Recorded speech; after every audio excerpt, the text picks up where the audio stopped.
Bueno, egunon guztioi, un saludo a todos y a todas, y también no solamente a los que estáis aquí salvando las inclemencias del tiempo, sino a aquellos que nos ven igual más en un ambiente un poco más a gustito en sus casas a través de Barria Televista. Bueno, pues hoy es un día de celebración porque recordamos los 50 años del documento Ad Gentes. Recordamos también los 20 años del curso Norte-Sur, esa iniciativa formativa en nuestra Iglesia diocesana, y sobre todo porque nos encontramos en el marco de la celebración de las jornadas de misiones diocesanas. Así que en esta celebración, pues tanto desde Misiones como desde el Instituto de Teología y Pastoral, pues hemos querido dar relevancia a todo esto y encontrarnos esta mañana para reflexionar sobre el documento Ad Gentes. Y a la tarde también nos encontraremos para celebrar esos 20 años del curso Norte-Sur. Así que, bueno, estáis aquí ya, también estáis invitados a participar en el encuentro de la tarde. Feli va a dinamizar la sesión de hoy, la responsable de la Delegación de Misiones, y nos va a presentar al invitado que tenemos hoy aquí entre nosotros, a Manuel Alfonso Pérez Galán, que es de la Diócesis de Jaén, responsable de Misiones también allí y de las obras misionales pontificias, y que nos ha hecho un huequito en su agenda, que ha tenido unos días un poco ajetreados y le agradecemos muy especialmente su presencia entre nosotros. Así que os doy la palabra. Haremos un poco la dinámica del encuentro como viene siendo habitual. Haremos ahora esta primera parte, haremos un descansito y luego ya un momento para diálogo y intercambiar opiniones. Como decía Maite, está entre nosotros Manuel Alfonso, es licenciado en Estudios Eclesiásticos y en Teología Histórico-Dogmática, además de su licenciatura en Psicología. De su experiencia ministerial queremos destacar que fue formador y más tarde rector del Seminario de San Pedro de Portoviejo en Manabí, en Ecuador, y que dirigió el curso sobre comunicación y diálogo a los miembros de la Pastoral Diocesana también de Portoviejo en Manabí. Ha sido profesor de religión en secundaria y director de residencias universitarias y tiene algunas publicaciones referentes al tema del celibato también. Desde el 2013 es delegado episcopal de misiones y director de obras misionales, como decía Maite, y respondiendo a la solicitud y a la invitación que el Papa Francisco nos hace de dar a conocer y celebrar este 50 aniversario del decreto Ad Gentes, Manuel Alfonso dedica parte de su tiempo, y está dedicando parte de su tiempo desde el año pasado ya, a dar a conocer este documento, y que a pesar de tener 50 años, pues está vigente, como más tarde veremos, ¿verdad?, que nos dará pistas para ver hacia dónde seguir. Este rato de encuentro es uno de esos compromisos que tiene aquí Manuel Alfonso. Le agradecemos que haya aceptado la invitación de compartir con nosotros este momento. Y bueno, después de estar aquí, seguirá en su parroquia, que está en Jaén, en sus parroquias, y en el trabajo en la delegación. Sin más, le damos la palabra y luego, como decía Maite, seguimos con el diálogo.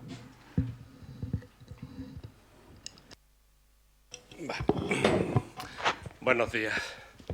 Gracias, Feli, por la invitación y por la presentación.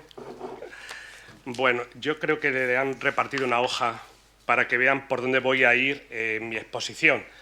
Evidentemente no voy a hacer una exposición académica porque no creo que sea la forma mejor de acercarnos a esta celebración de la promulgación, de los 50 años de la promulgación del decreto Ad Gentes, ¿no? Pero sí un acercamiento y un reconocimiento del contexto y lo que supone, o debería suponer hoy, si el decreto Ad Gentes se hubiera escrito en este año 2016. No se llamaría Ad Gentes, sino se llamaría Intergentes. Eso veremos por qué. Como ven, una pequeña introducción sobre el porqué de esta charla, de la recepción del decreto y de la hermenéutica o de la interpretación que se hace del concilio en general, ¿no?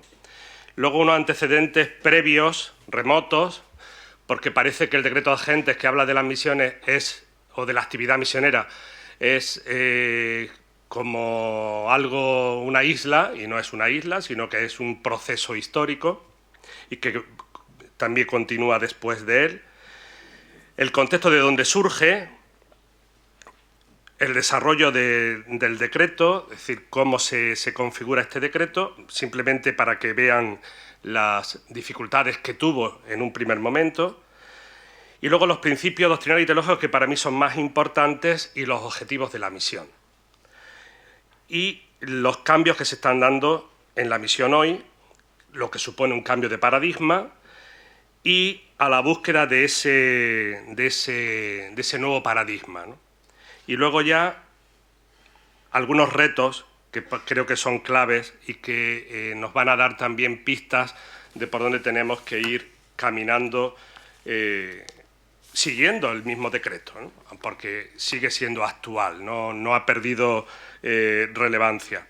A pesar de que sigue siendo, les decía antes cuando subíamos que el tema de las misiones es la cenicienta en la Iglesia, pues sigue siendo la cenicienta en la Iglesia. A pesar de que, por ejemplo, las diócesis vascas aportaron una cantidad impresionante de misioneros, sigue siendo el decreto ad gentes la cenicienta en la Iglesia. ¿El porqué de la charla? ¿Por qué tuve que preparar yo esta charla? Pues por lo que acaba de decir Feli, ¿no? A través del cardenal Filoni, el Papa pide a los obispos que hagan un recuerdo, una conmemoración de los 50 años del decreto ad gentes, que está en consonancia con Evangelii Gaudium, de poner en misión a toda la Iglesia, ¿no? En un primer momento, pues siguiendo esta petición, mi obispo me pide qué podemos hacer para conmemorar el decreto ad gentes. Y bueno, se nos ocurren varias cosas, ¿no? Y una de ellas me dice el obispo, pero quiero que también llegue a los laicos. Ah, vale, perfecto. Pues entonces voy a preparar algo para los laicos. ¿Y qué puedo preparar para los laicos? Pues un esquema o una presentación, un aperitivo, un abrir boca para que lean el decreto ad gentes, para que lo asimilen, para que por lo menos vaya sonando también, ¿no? Coincide que tenemos en la provincia eclesiástica de Granada el encuentro de los delegados. ¿Y qué vamos a hacer nosotros también como delegados para presentar a los voluntarios, a los colaboradores de los equipos diocesanos? Pues también lo mismo. Pues ya que lo has preparado tú, pues te toca. Ah, muy bien, estupendo, maravilloso. Y lo mismo ocurre a nivel nacional. El director nacional de Obras Misionales Pontificias se entera de que yo voy a hacer esto y me dice, pues se lo da a los curas también. Digo, no, a los curas no se lo puedo dar. Porque los curas se supone que lo saben, que lo conocen, que lo han leído, que algo les suena. Yo no les voy a presentar el decreto para que me digan si esto ya lo sabemos. Así que tienes que hacer otra cosa. Ah, bueno, pues vale, prepararemos otra cosa.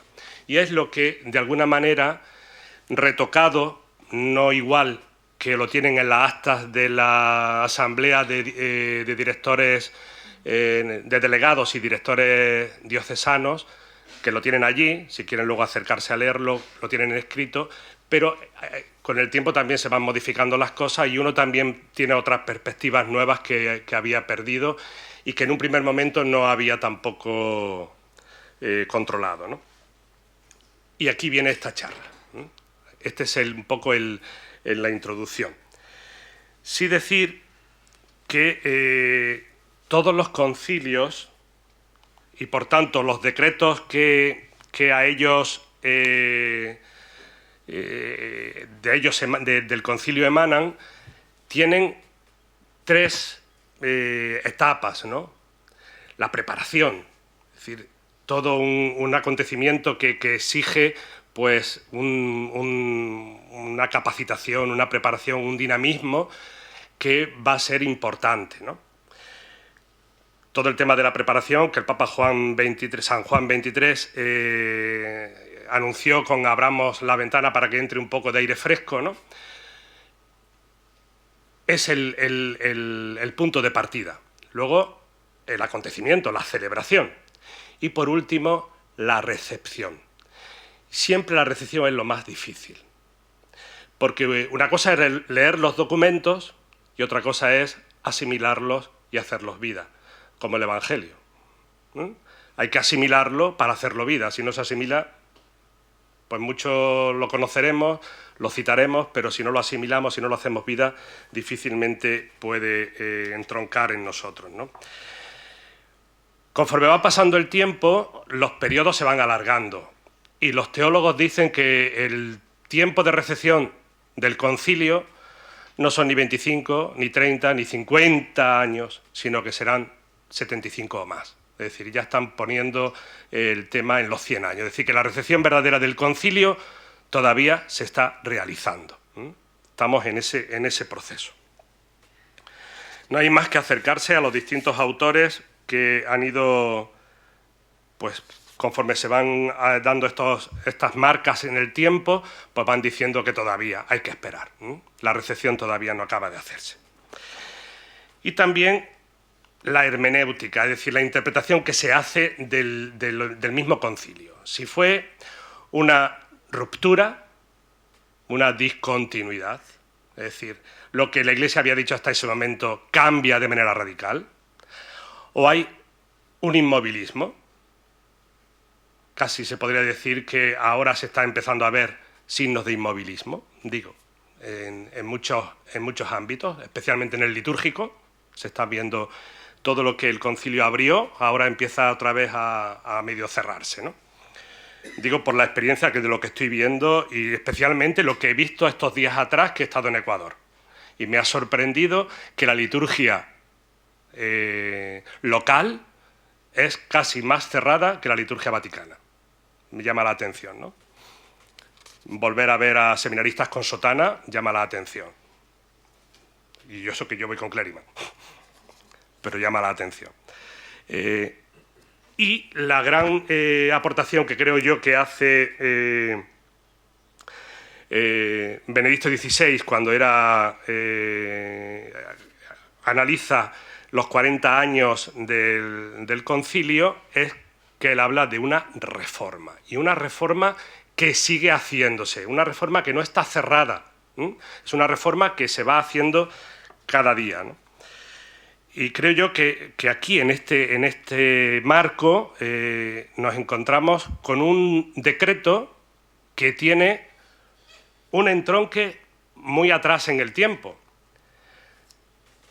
Estamos hablando, cuando digo muy atrás en el tiempo, del siglo XVI, del siglo XVII, 1622.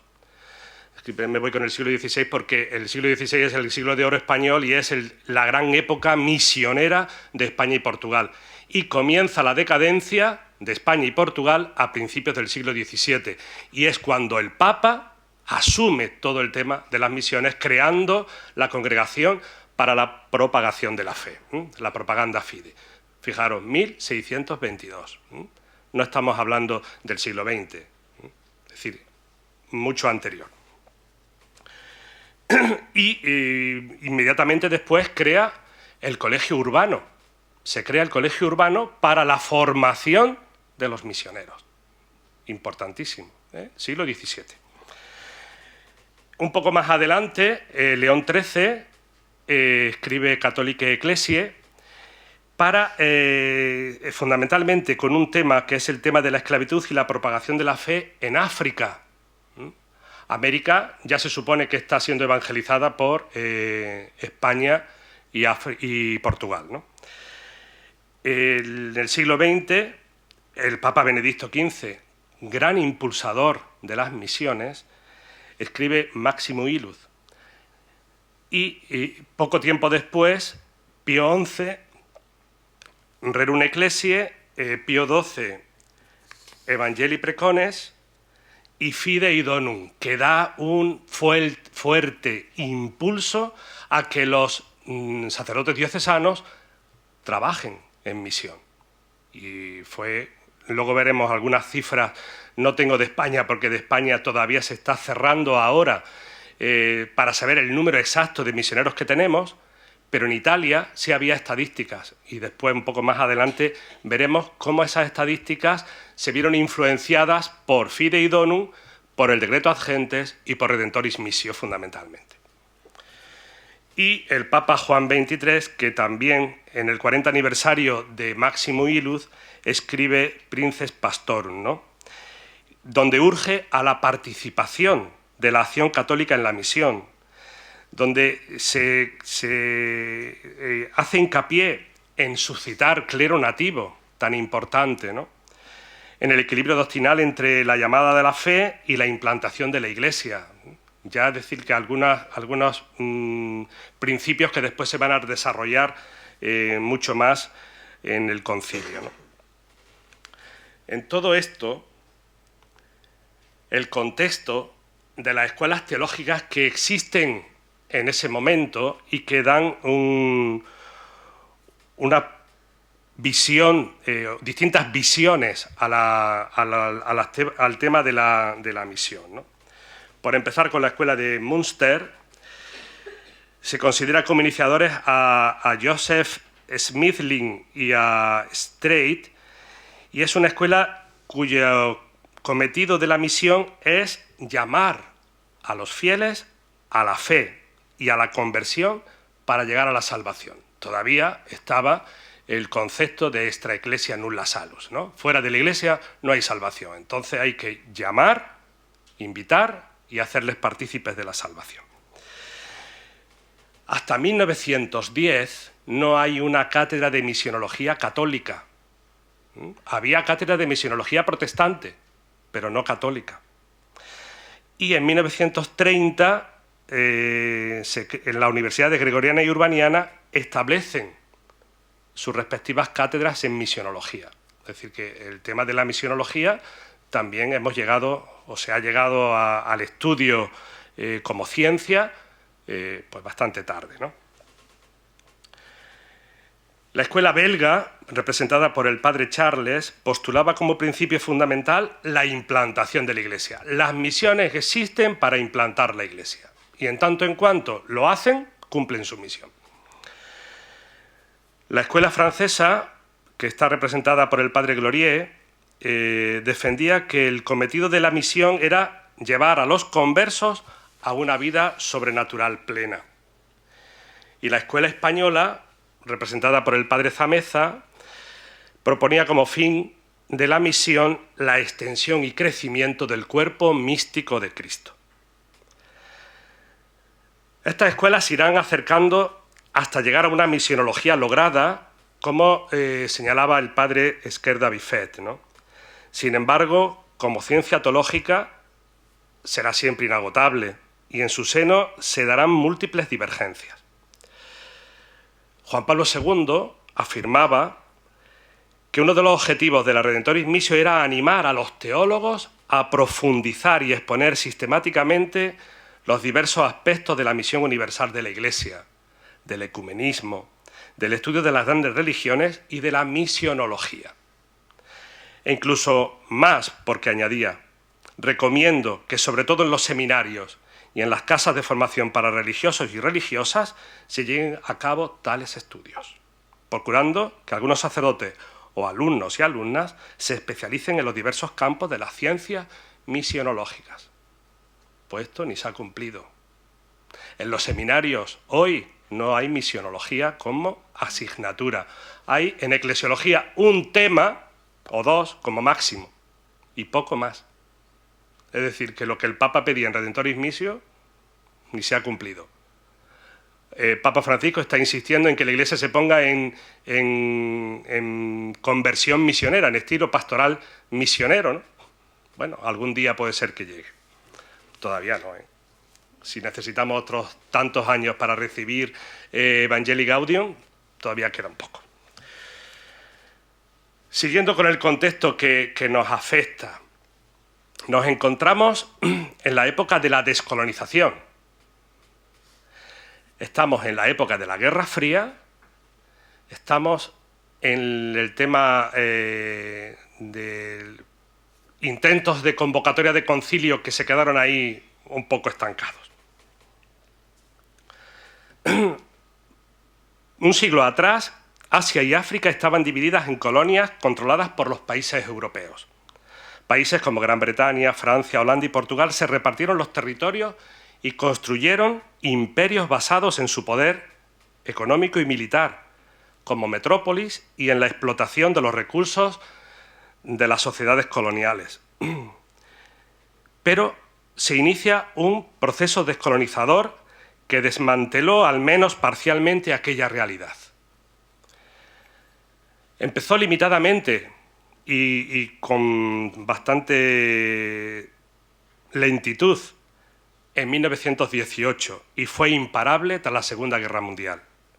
Las nuevas condiciones históricas afectaron tanto a las metrópolis como a las colonias, donde se desarrollaron los movimientos independentistas. El proceso ahora se hizo con bastante rapidez, quizás con demasiada rapidez. A veces comportó guerras muy violentas, otras, gracias a Dios, por la vía pacífica. En África, a principios de los 60, solo había 6 países independientes, de los 54 actuales. Es decir, estábamos en una época revulsa, de cambio radical. Los nuevos países independientes asiáticos y africanos entraron a formar parte del llamado mundo subdesarrollado. Son excepciones los que han alcanzado un verdadero desarrollo. Muchos de los conflictos actuales tienen su origen en las condiciones en que se hizo la descolonización. Y hoy en día estas regiones tienen más del 80% de la población mundial. Misión y colonización, por tanto, tienen un papel un poco complicado en esta época, porque la Iglesia jugó un rol importante en África, Asia y Medio Oriente a través de los capellanes militares de países europeos católicos con importantes colonias. Pero, por otro lado, el resentimiento pasó factura también a la Iglesia en ese momento. Decía también que estábamos en el inicio de la Guerra Fría o en la consolidación de la Guerra Fría. Recordamos que en el año 63, que ya está el concilio, está el tema de la crisis de Cuba, ¿no? También ha influido de manera determinante. Y luego hablaba también de Roma. De Roma me refería un poco al Vaticano, ¿no? A los papas que ya Pío XI intentó continuar el Concilio Vaticano I, ¿no? Pero lo detuvo la cuestión romana, el conflicto que saben que surgió con el tema de despojar a la Iglesia de territorios, y el Papa Pío XI con Mussolini llegaron al acuerdo de la conciliación, ¿no? Y de ahí la vía conciliazione, que ahora permite ver la Basílica de San Pedro desde bastante distancia, ¿no? Pío XII también hizo una intensa reflexión y ya se empezaron a dar dos posturas. Estaba ya la Iglesia por la labor de un nuevo concilio, pero había dos posturas, por decirlo de alguna manera, ¿no? Una postura de un concilio corto, de 3 o 4 semanas, como mucho un mes, para demostrar la unidad católica ante el mundo y evitar impresión de división. Era una primera postura. Y otra segunda postura, en la que un concilio breve se veía como una traición, ¿no? Ir contra la tradición. Porque los concilios siempre están llenos de sorpresas. ¿Y cómo se iba a poder manejar una asamblea de obispos de casi 3.000, ¿no? Pues era complicado. Entonces se preveía que tenía que ser un concilio largo, ¿no? Y Juan XXIII pertenecía a esta segunda postura y ya tenía 75 años. Esto en cuanto al contexto. Ahí les pongo una tabla con las 8 redacciones que tuvo el concilio, ¿no? Que pues, nos dan una idea del proceso que sufrió y que fue bastante duro, ¿no? Los esquemas entraban y salían del aula con una facilidad tremenda, porque era verlos y, como ya había muchos obispos misioneros, lo echaban para atrás inmediatamente, ¿no? Sufrió varias redacciones, 8 en total.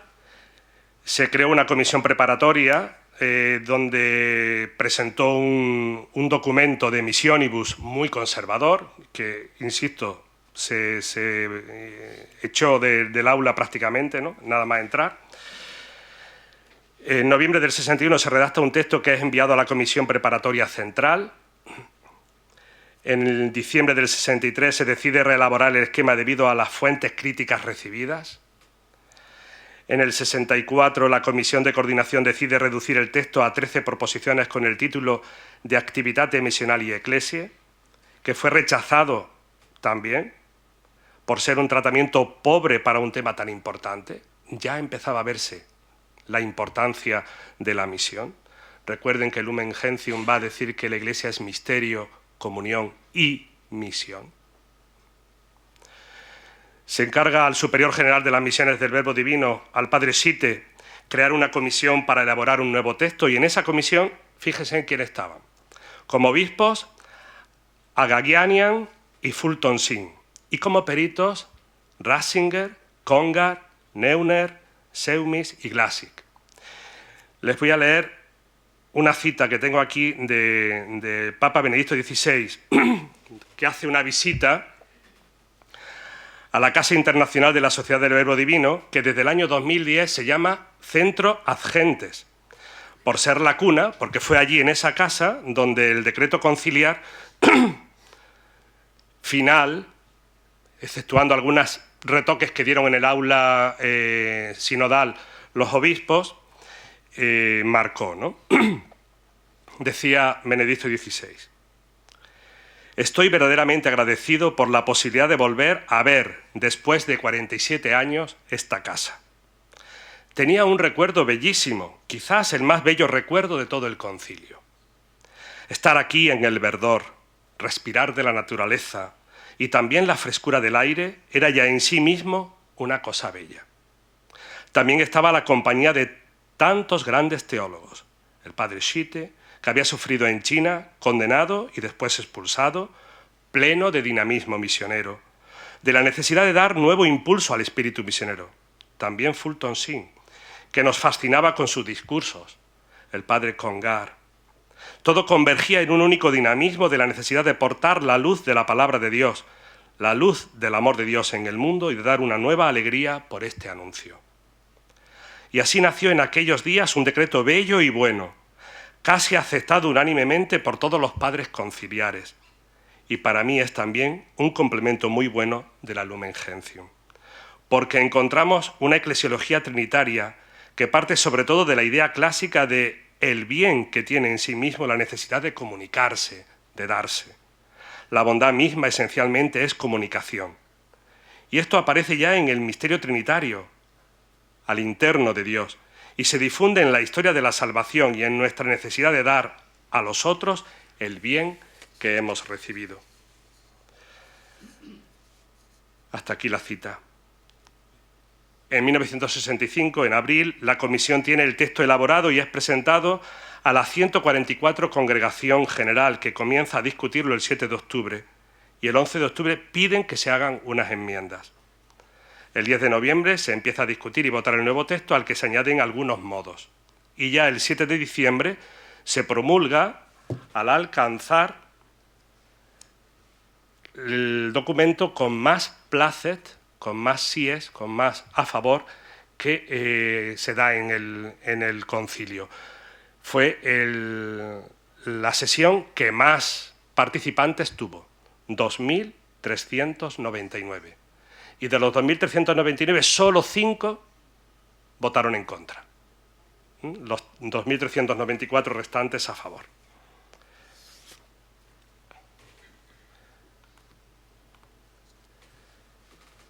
Les pongo ahí el esquema del decreto ad gentes, un poco para, aunque no sé si en la hoja que les daba, no, ahí no aparecía pero sí para que vean. Son solo 6 capítulos, se reduce al final a 6 capítulos.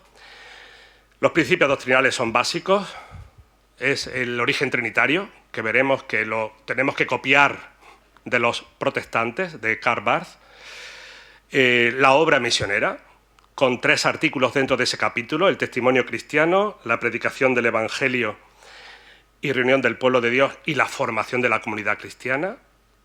El capítulo 3, las iglesias particulares, responsables de la misión, de los misioneros, de la ordenación de la actividad misional y, por último, el capítulo 6, la cooperación, que critican algunos porque dicen que es la causa de que ahora haya cooperación y no haya misión ad gentes, pero creo que tampoco hay que ser tan injustos, ¿no? Porque pueden darse las dos cosas perfectamente, si no al unísono.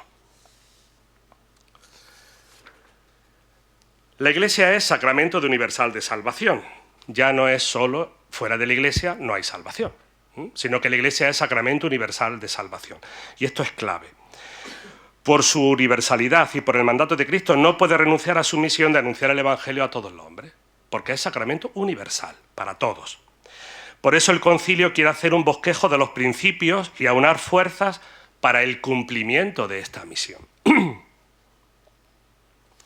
Describe la acción misionera propiamente dicha por el testimonio, la predicación y la formación, los 3 artículos, ¿no?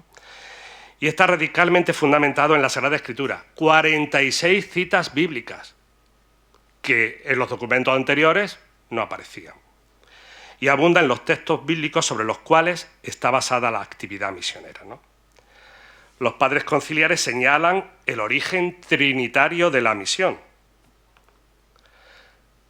dentro de las misiones trinitarias. Recordemos que el Padre envía al Hijo, que el Hijo y el Padre envían al Espíritu Santo, que el Hijo envía a la Iglesia con el impulso, la guía y acompañamiento y orientación del Espíritu Santo, y la Iglesia envía a los misioneros. Hay siempre un proceso de envío de misión.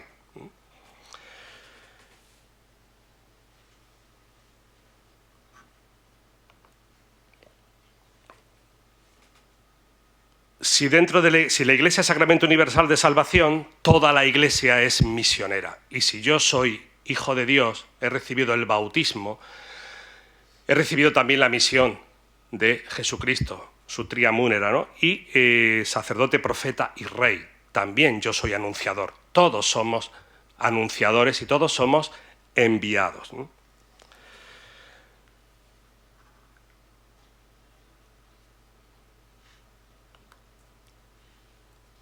En relación al fin propio de la actividad misionera de la Iglesia, Ad Gentes afirma con claridad que es la evangelización y la implantación de la Iglesia en los pueblos o grupos humanos en los cuales no ha arraigado todavía. De este modo, deben crecer las semillas de la palabra de Dios en todo el mundo, de iglesias particulares autóctonas suficientemente fundadas y dotadas de propias energías y maduras. Ad Gentes número 6, ¿no? De aquí emerge otro aspecto a considerar, la superación de los aspectos meramente geográficos y jurídicos de la actividad misionera para dar paso a la inclusión de los aspectos sociológicos y antropológico-culturales, ¿no? La misión de la Iglesia no es simplemente un mero expansionismo geográfico de la fe, sino que primeramente es encuentro con las personas y grupos humanos que tienen su mundo cultural y religioso en donde Jesucristo aún no ha llegado, en el cual actúa el Espíritu Santo y brotan, evidentemente, las semillas del Verbo. De allí la promoción cultural y el respeto de la libertad de la conciencia y de la persona que hizo el concilio. Una verdadera pedagogía misionera, tan válida y necesaria en un contexto de diversidad cultural y de pluralismo religioso que se ha ido acrecentando en los últimos años, como estamos experimentando. ¿Cuáles son los objetivos de la misión ad gentes según el decreto? A partir de la doctrina bíblica y magisterial, de las reflexiones teológicas y de la experiencia de los misioneros, se han ido señalando unos objetivos de la misión ad gentes. Realizar el primer anuncio del Evangelio donde todavía no ha sido predicado. Extender el reino de Dios. Comunicar la fe, invitando a la conversión y al bautismo, implantar la Iglesia o establecer los signos permanentes de la presencia de Cristo, obedecer al mandato misionero de Cristo, id por todo el mundo y anunciad el Evangelio, hacer misionera a toda la Iglesia como sacramento universal de salvación y compartir cooperar entre las iglesias hermanas. El concilio armonizó todos estos aspectos.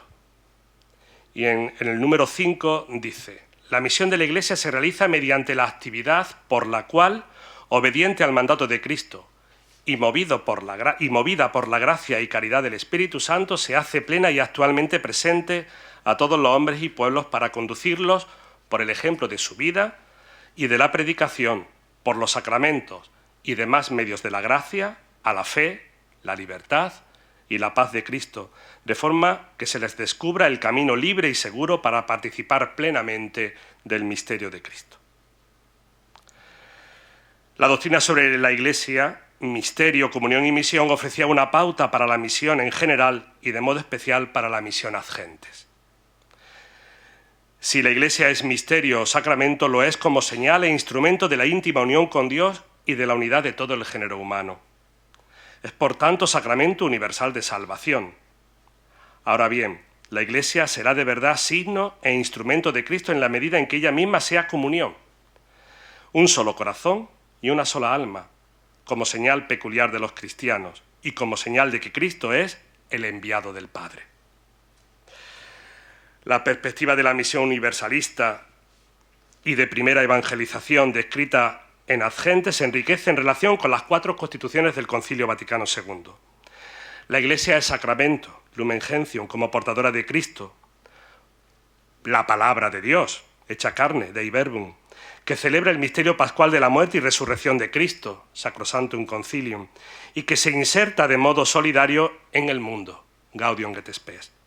Entonces la misión Ad Gentes recupera toda su perspectiva evangélica, que se actualiza o debe ser actualizada en cada época histórica, en cada momento de la historia, como kairos, como momento crucial de salvación para cada uno. Pero en los últimos años estamos descubriendo que se están produciendo grandes cambios.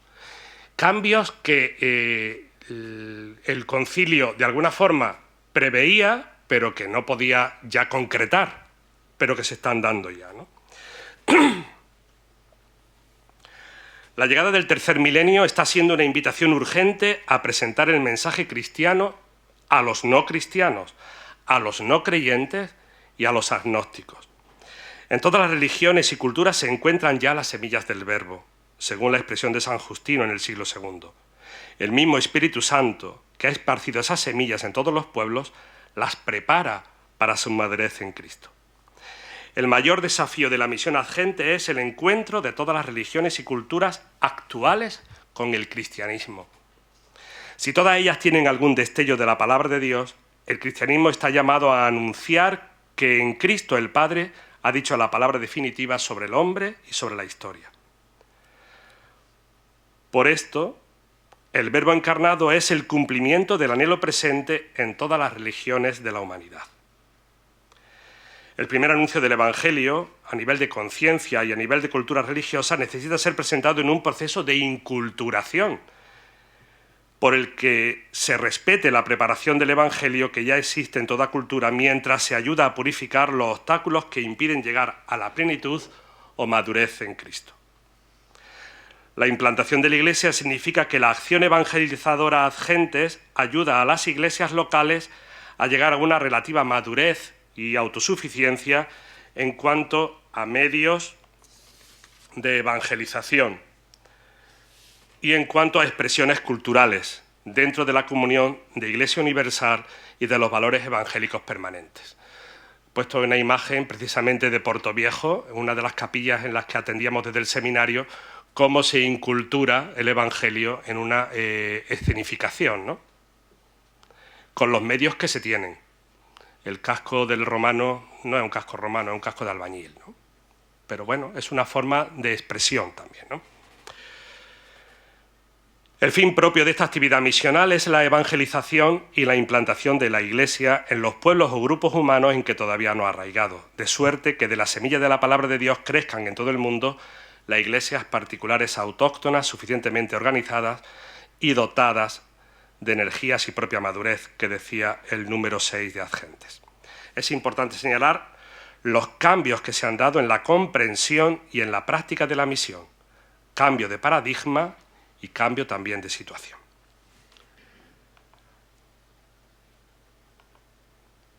Distintos paradigmas que se manejan o se han estado manejando en los últimos años en misionología. Los teólogos de la misión hablan de un cambio de paradigma en la teología de la misión. Por el cambio también de la era industrial a la era digital, como señalaba Monseñor Lucio Ruiz, jefe de los servicios de Internet del Vaticano, ¿no? Se han propuesto varios en los últimos años. Bosch, a finales del pasado siglo, proponía 12 paradigmas. Misión como missio Dei, como medio de salvación, como búsqueda de la justicia, como evangelización, como contextualización del Evangelio, como liberación, como inculturación, como testimonio ecuménico, como ministerio de todo el pueblo de Dios, como testimonio de los miembros, de otras religiones, como teología, como acto de esperanza. Y pongo ahí habría que añadir también el de la reconciliación. Es decir, la misión como reconciliación entre las religiones. El cambio de paradigma de la misión entraña un cambio de entendimiento de origen de la misión, de su objetivo y de la forma de llevar a cabo la misión. Por tanto, vamos a ver tantas prácticas de misión como paradigmas se nos presentan. Algo que deja claro Adgentes es que el origen de la misión de la Iglesia, la missio ecclesiae, es la misión de Dios, la missio Dei. Concepto que los padres conciliares, como dije antes, adoptan del protestante Karl Barth, que ya en 1932 había reconducido toda actividad misionera a Dios. Este concepto había ido tomando fuerza en los ambientes misionológicos durante el segundo cuarto del siglo XX. El fin de la misión es la llegada del reino. La Iglesia, al prestar ayuda al mundo y al recibir del mundo múltiple ayuda, solo pretende una cosa: el advenimiento del reino de Dios y la salvación de toda la humanidad. Gaudium et Spes 45. Como la Iglesia existe para el reino, continúa la misión del Hijo guiada por el Espíritu Santo. El diálogo conquista, por eso la Iglesia invita a los cristianos a dialogar y colaborar con las debidas prudencia y caridad, con las personas y con otras religiones. Y en la búsqueda de ese nuevo paradigma, yo decía que si el decreto ad gentes se hubiera escrito ahora, en vez de ad gentes se llamaría intergentes. ¿Y por qué digo esto? Pues porque el mundo ha cambiado de manera radical. ¿Y en qué me baso para decir que ha cambiado de manera radical? Pues primero, comienzan a llegar misioneros del sur.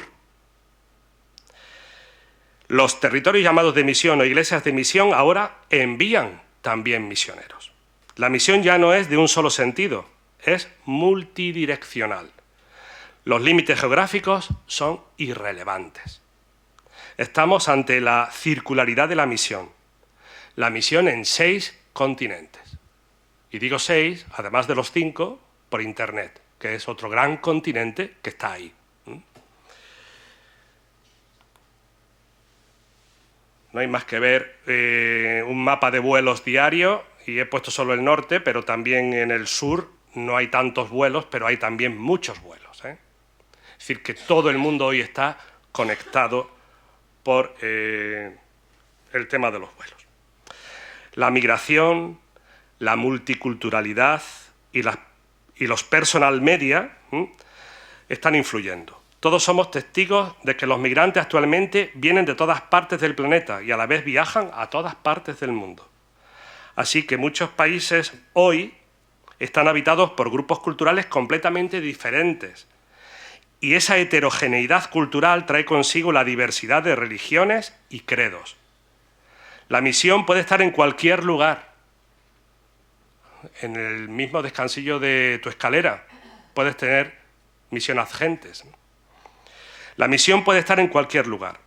Lo que en un primer momento podría dar lugar al mestizaje cultural, incluso al sincretismo, está conduciendo a la xenofobia, al nacionalismo y, mezclado con la religión, al fundamentalismo. Para muestra, un botón. La estadística que os pongo ahí del uso de Internet, poco para que nos hagamos una idea, ¿no? El 13,5% de la población en África usa Internet ya. El 26,2% en Asia, el 61,3% en Europa, el 35,6% en Medio Oriente, el 78,6% en Norteamérica y el 39,5% en América Latina y el Caribe, el 67,5% en Australia y Oceanía. Son datos que se van actualizando continuamente porque el uso de Internet está en continua expansión. En el decenio anterior, 2000-2010, respecto a lo que va al anterior, a finales del siglo XX, ha aumentado el 528% y sigue sumando. Las aplicaciones de sistemas informáticos se extienden a todos los campos de la actividad humana. Por ejemplo, en la escuela se usan y forman para el uso de los medios informáticos. Ya hay muchos colegios que disponen de ordenador en el aula, incluso de iPad, ¿no? En la rehabilitación y en el tiempo libre de los ancianos, en las casas de formación, los novicios y los seminaristas chatean o tuitean o hablan más en y por Internet. Ya no es extraño ver conferencias a varios en Skype de distintos lugares, ¿no? En las congregaciones, como en las diócesis, se usan los medios informáticos todos los días y mucho más tiempo. Y mucho más tiempo. Los datos y la experiencia nos dicen que estamos ante un fenómeno nuevo y global que está influyendo en los modos de comunicación y en las relaciones. Ahí he puesto 3 niños como nativos digitales y a nosotros como analfadigitales o en proceso de digitalización, ¿no? Nuestros jóvenes en los seminarios y en las casas de formación beben de los nuevos pozos y muchos de nosotros no somos migrantes digitales y alguno puede que sea analfabeto digital. Y la realidad está cambiando, está en continuo cambio. Esto afecta también a la misión de la Iglesia, creando nuevos desafíos, nuevas posibilidades y, por supuesto, también nuevos problemas y tensiones, que hasta hace poco eran desconocidos y que ahora empiezan a tener carta de ciudadanía, ¿no? Misión Intergentes ofrece un modelo más encarnador, menos deductivo, menos lineal. No hay competencia entre ambos, entre agentes e intergentes, sino complementariedad. Intergentes subraya la urgencia del diálogo de la vida con los no cristianos, en su casa o incluso cuando viven entre nosotros. La evangelización debe comenzar por la búsqueda de las semillas del verbo. El diálogo con la cultura no es una opción, es un imperativo. Y a pesar de todo sigue siendo un desafío la capacidad de emprender ese diálogo abierto en un mundo cada vez más complejo y más plural. A eso llamaba el Concilio Vaticano II, al diálogo, Gaudium et Spes, al diálogo con el mundo. Reconocer afirmativamente la existencia de otras culturas que no son la nuestra. Por ejemplo, la emigrante, la afro, la femenina, la indígena, la del desplazado. Y al reconocer esa heterogeneidad cultural se debe también luchar por la visibilidad dentro de la misma comunidad eclesial. Darles su lugar, porque también ellos son hijos de Dios. Y no tienen que ser uniformados, sino aceptados. Hay que estimular el respeto por la diversidad cultural. En este sentido, se debe oponer fuertemente al intento de someter a las culturas minoritarias a la cultura dominante, especialmente en este momento donde se soporta el peso de la globalización. Durante varios años la diócesis sufragánea de la archidiócesis de Portoviejo, donde yo estuve, era Santo Domingo de los Colorados. Ahora es Santo Domingo de los Sáchilas. Es decir, se le ha devuelto el nombre a los indígenas propios de la zona, que se le llamaba colorados porque se pintan el pelo de rojo y para nosotros eran colorados. Pero ahora se les define desde ellos mismos, no desde fuera. Entonces se define como los sáchilas, ¿no?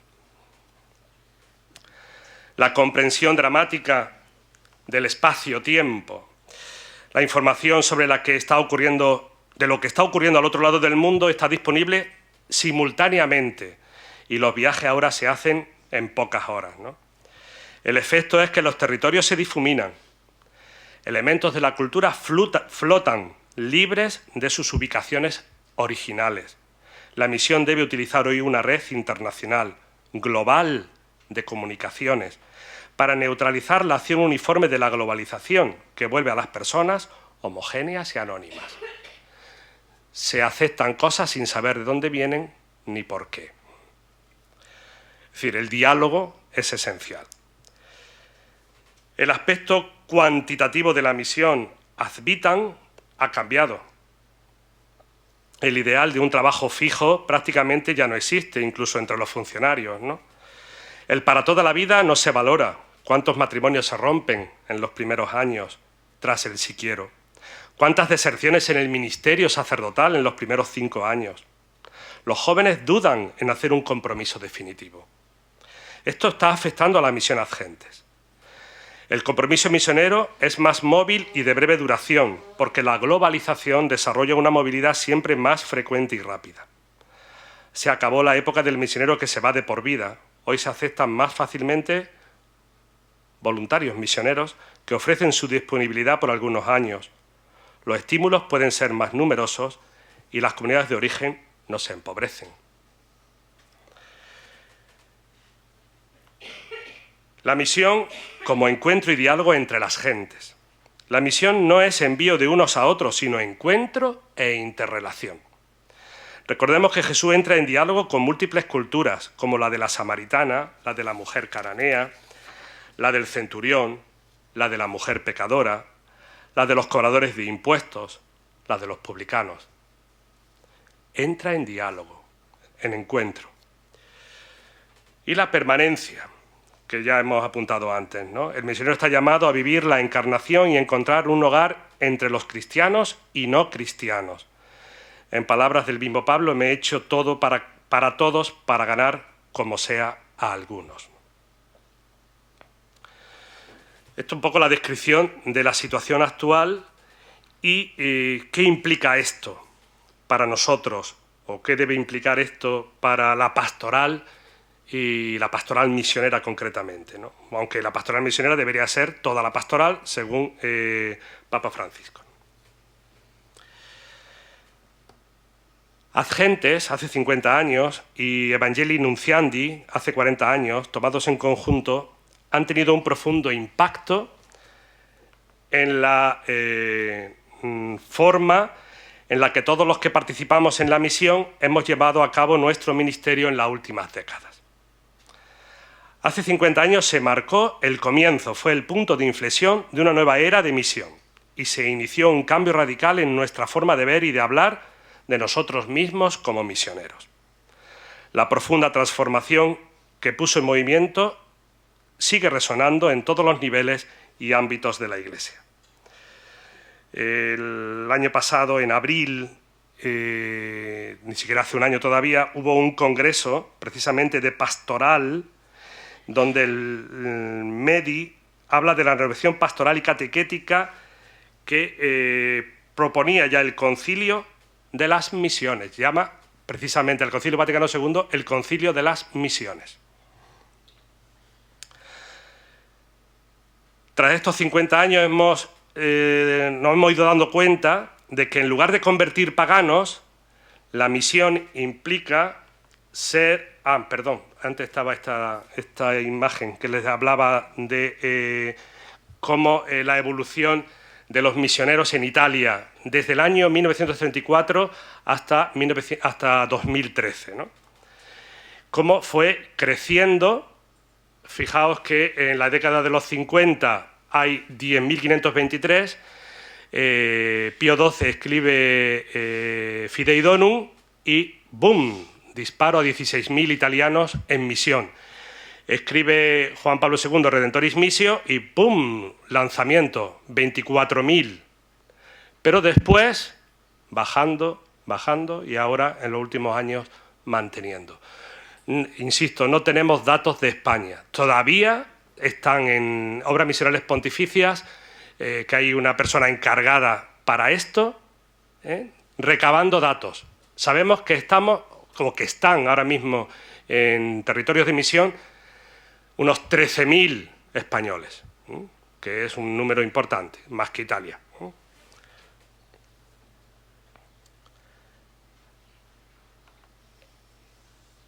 En lugar de convertir paganos, la misión implica ser sensibles a las huellas del espíritu que está activo fuera de los límites de la Iglesia y ya presente en los pueblos y culturas antes de que lleguemos. Procesos de discernimiento de la salvación presente en el territorio a través de la teología de los signos de los tiempos, el sentido de la revelación y la actualización del mensaje bíblico en cada cultura. En lugar de salvar almas, la misión implica un nuevo concepto de salvación integral del ser humano, liberación y desarrollo integral de la persona humana, promoción humana y testimonio de la caridad, que deben ir unidos, no separados, como se ha hecho durante bastante tiempo. En lugar de implantar la Iglesia, se requiere una inculturación del Evangelio, de la buena noticia, del amor inclusivo de Dios. Una anécdota. En Japón hay zonas donde no se bautiza a la gente por la competitividad existente entre las distintas iglesias cristianas. Compiten. Es un problema. Tenemos que unirnos. Si somos de Cristo tenemos que unirnos, ¿no? Ojalá llegue pronto el tema de la unidad de la Iglesia. Se siguen dando pasos, pero todavía no acaba de... La Iglesia, en lugar de extender el catolicismo, se trata de construir el reino de Dios. La Iglesia está al servicio del reino y no al contrario. ¿Qué quiero decir con esto? Que hay que llevar el Evangelio y después se irá configurando de una manera o de otra. Si trabajamos juntos, todos los cristianos, se irán configurando nuevas comunidades cristianas. Yo no sé cómo, el Espíritu será el que tendrá que guiar esto, porque a veces no sabe uno por qué derroteros va a seguir, ¿no? En vez de hablar de misiones en plural, se habla de misión en singular.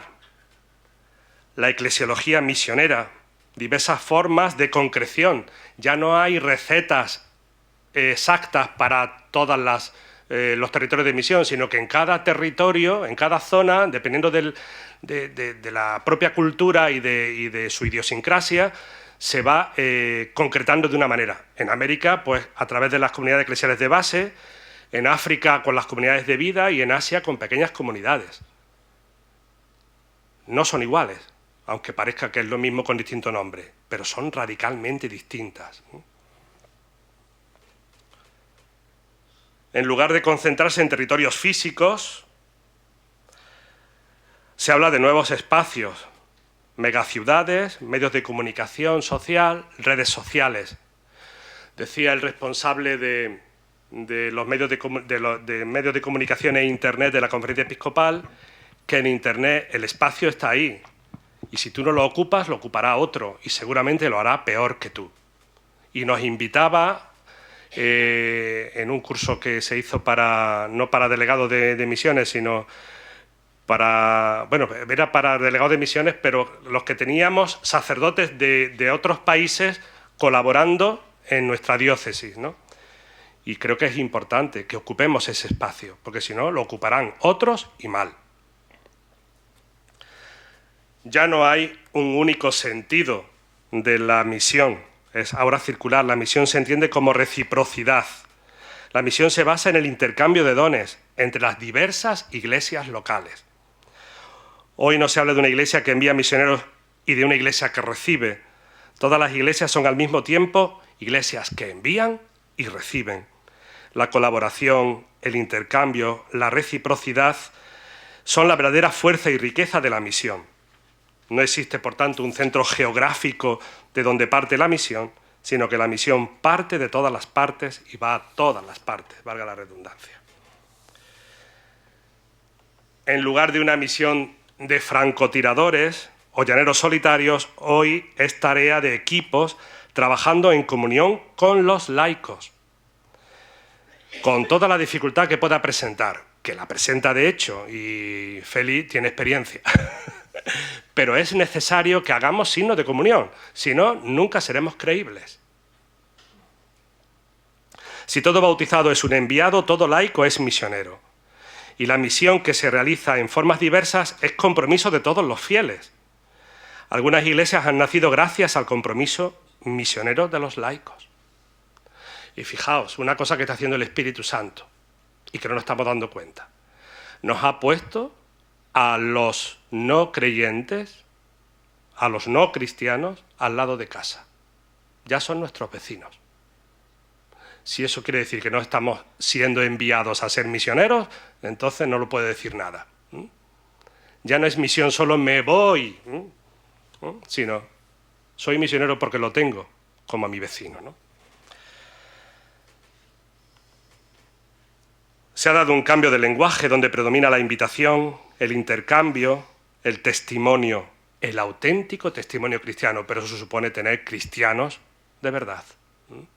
No solo de nombre, no solo de me bauticé y se acabó. La misión es una realidad relacional, donde el diálogo es la clave, y el diálogo implica escuchar y comunicar y caminar juntos al encuentro de la verdad que nos transforma. Pero nadie es poseedor de la verdad. El único poseedor de la verdad es Dios.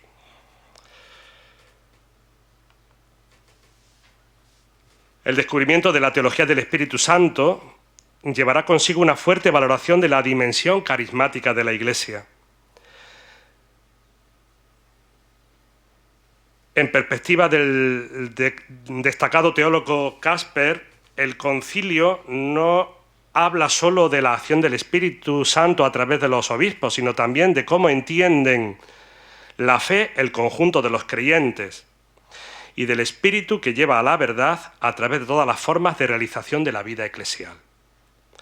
Por eso no puede existir solamente una relación unilateral de arriba hacia abajo entre obispo y sacerdotes, ni entre laicos, sacerdotes y obispos, sino mucho más una reciprocidad de relaciones basadas en la fraternidad y la amistad.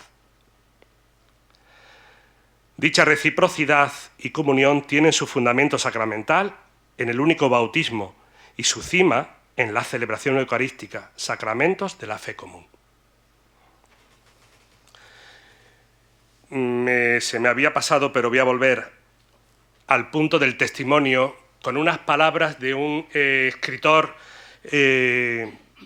ortodoxo que en el siglo XIX, a principios del siglo XIX, le decía a los sacerdotes ortodoxos, pero que se nos puede aplicar perfectamente.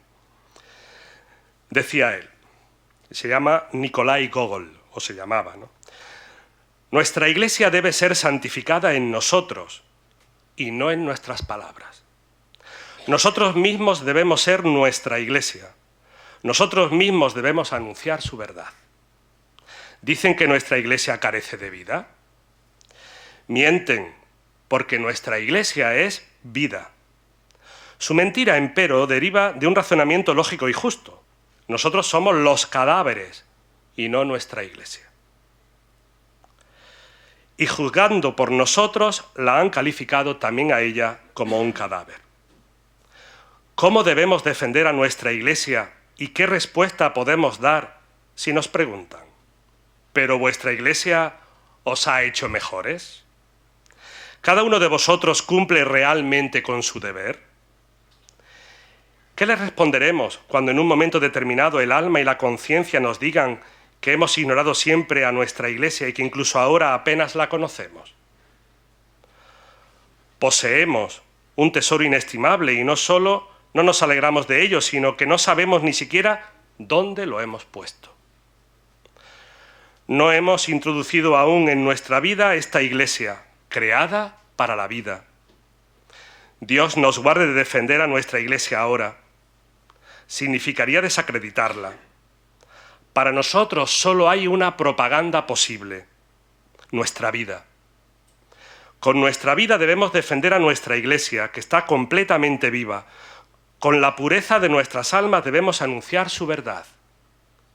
El predicador debe presentarse al pueblo de modo que su mismo aspecto humilde, ojos ausentes y voz calma, sugestiva, que viene de un alma en la que han muerto los deseos de este mundo, induzcan a todos a convertirse, aun antes de que él explique de qué se trata, lo que quiere decir. Y entonces, al unísono le dirán: no pronuncies palabras, incluso sin ellas sentimos la santa verdad de tu Iglesia. Creo que sobre el testimonio es iluminador, ¿no? A la luz de todos estos factores, hemos recorrido un largo camino en la comprensión de la misión. Muchos de estos cambios se deben a las ideas que como semillas se encuentran en las páginas también del decreto ad gentes. Hay que destacar que nuestro decreto marcó un punto de inflexión en la historia de la percepción católica de la misión. Podríamos decir que fue el comienzo y que se va completando con Evangelii Nunciandi, con Redemptoris Missio y recientemente con Evangelii Gaudium. Y por último, una pregunta: ¿cómo evangelizar bajo las nuevas circunstancias? Y hago algunos apuntes, pero que quedan abiertos, ¿no? No pueden quedar cerrados porque la realidad cambia y en tantas realidades como contextos encontramos, ¿no? La missio ad extra. La misión hacia afuera de nosotros mismos, que no es solo y exclusivamente irse a tierras de misión o territorios de misión, alejándonos de nuestros ambientes y de nuestra cultura hacia un nuevo lugar al que llevamos el Evangelio. Aprendiendo nuevos idiomas e insertándonos e enriqueciéndonos en y con las otras culturas que vienen a nuestra tierra, ¿no? Pero saliendo de nosotros mismos. Entonces participamos en la Missio Dei, que es llegar a la humanidad, la encarnación de Cristo, que es el modelo de la misión. Requiere salir con actitud humilde, de anonadamiento y con la mente abierta para aprender, sin caer en el abismo del exotismo. Todo lo de fuera es bueno. La missio ad altera, es decir, hacia los otros, supera la salida del territorio y busca a los que son otros entre nosotros. No requiere de viajes de larga distancia, pero sí vencer la distancia, que no siendo física es real, por cultura, por etnia, por gueto, por religión. En palabras del cardenal Tagle, los misioneros no solo deben de estar listos a ser enviados ad extra, sino también estar preparados y bien equipados en la recepción de los otros mundos que vienen a nosotros.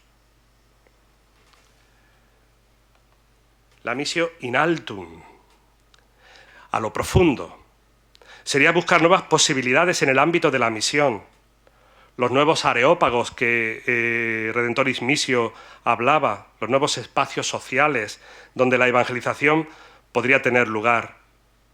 Necesitamos un poco o un mucho de imaginación. Somos conscientes de la dificultad que entraña formar una comunidad misionera cuando todo alrededor está en constante cambio, ya sea en lo profundo, ya sea en los nuevos areópagos. Es difícil, pero ahí es por donde tenemos que, creo yo, que son las líneas claves, ¿no? Missio ad pauperes, hacia los pobres. La evangelización de las pobrezas, hoy, en un mundo globalizado con todos sus efectos, es un desafío enorme. El fenómeno de las masas sobrantes, aquellas que, según algunos, están de más en este mundo, la exclusión y discriminación y muchos otros desafíos de la posmodernidad, asociados a la actual crisis financiera y económica con sus efectos nocivos, son las nuevas llamadas en la evangelización a los pobres, sin dejar a los pobres tradicionales, evidentemente. Pero son las nuevas pobrezas de las que el Papa también insiste en que hemos de tratar, ¿no? Y la missio ad vulnera, a los heridos, al diálogo con el dolor, con el mundo del sufrimiento y del quebrantamiento. Sería centrarse en la localización y atención de las heridas y sufrimientos del mundo contemporáneo, algunos debidos al efecto de la globalización y a la brecha, al abismo creado entre ricos y pobres.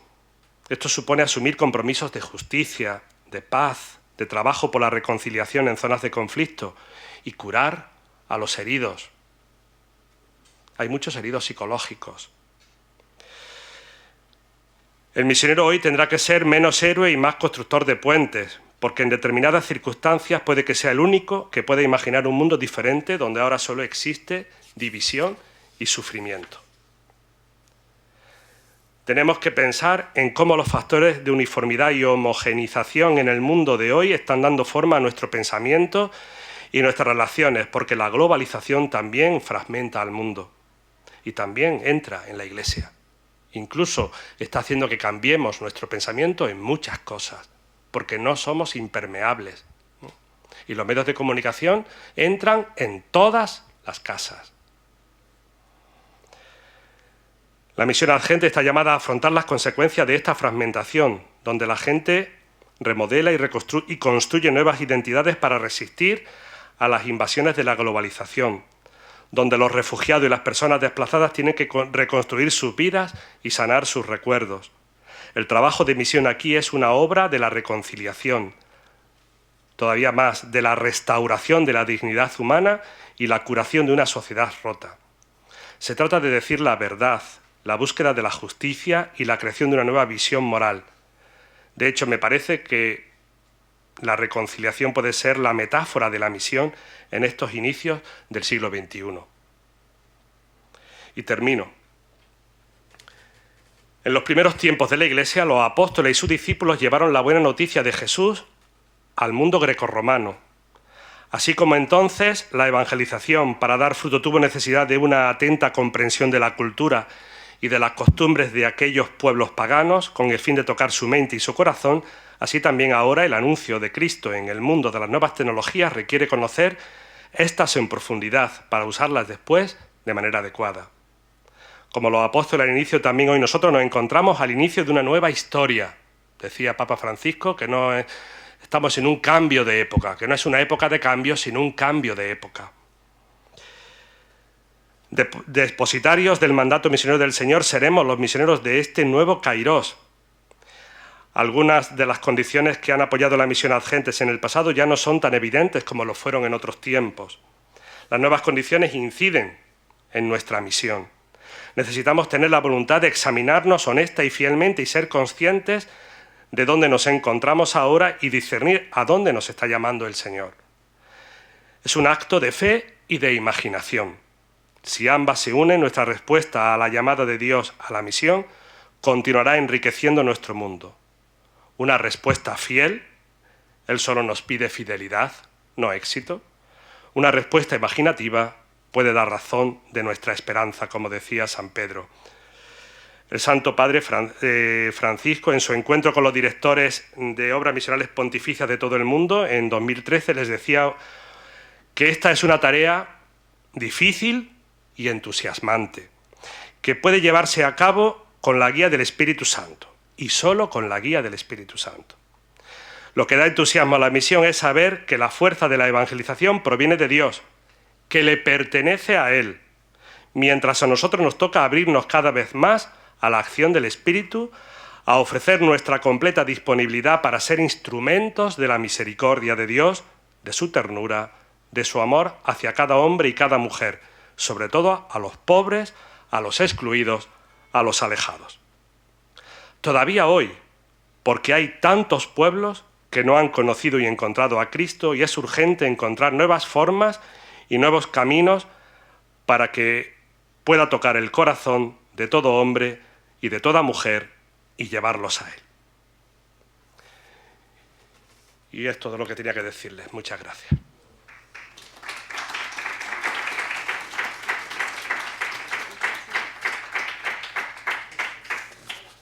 Me he pasado un poco de tiempo.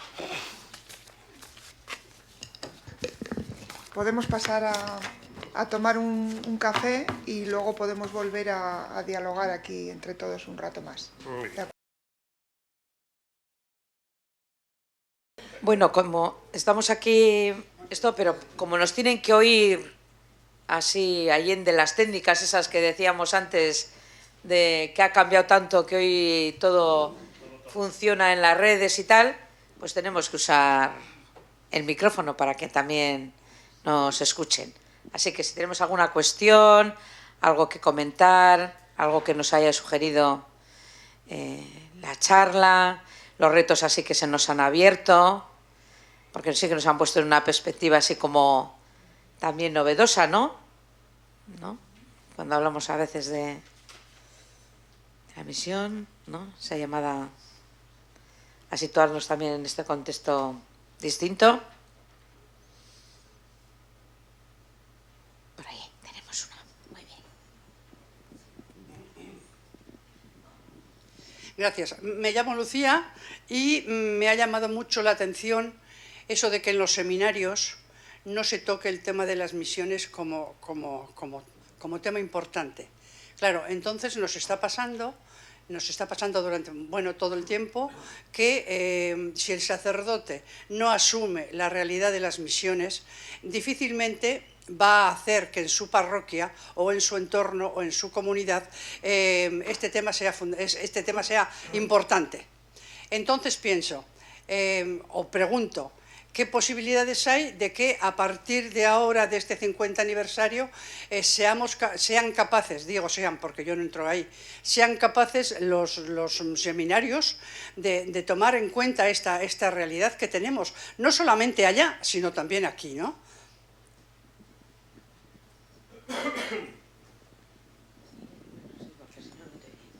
Me ha hecho una pregunta para nota y casi de tesis doctoral, ¿no? Yo no sé por qué.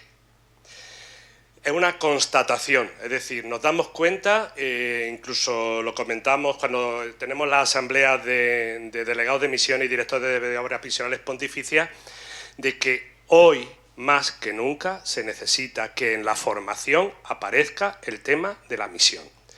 Más cuando el Papa está diciendo que la Iglesia entera debe ponerse en misión. Cuando ha escrito Evangelii Gaudium, cuando desde la Congregación de la Evangelización de los Pueblos se ha pedido a los obispos que en los pensum, en el itinerario formativo de los seminarios, esté la asignatura de misionología. Pero ahora le voy a decir otra cosa. Eso es una cosa, pero ahora vamos a la universidad urbaniana, que es la universidad misionológica por excelencia. Los sacerdotes y los seminaristas que van a formarse allí para ser después profesores en sus seminarios y demás, no tienen la asignatura de misionología.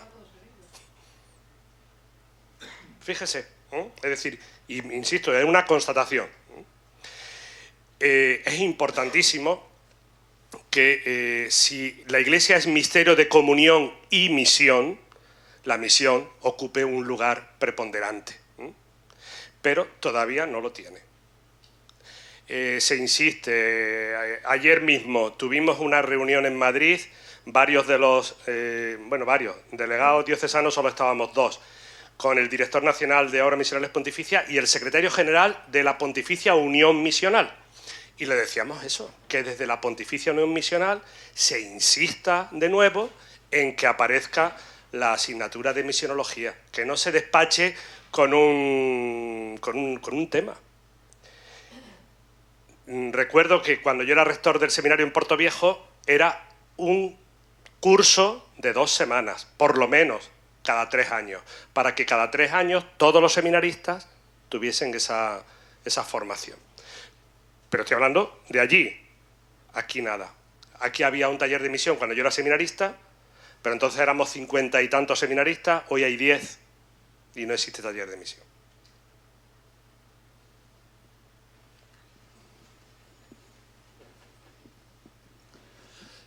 Yo soy Gabriel y quería comentar pues, un poco al hilo de también la exposición.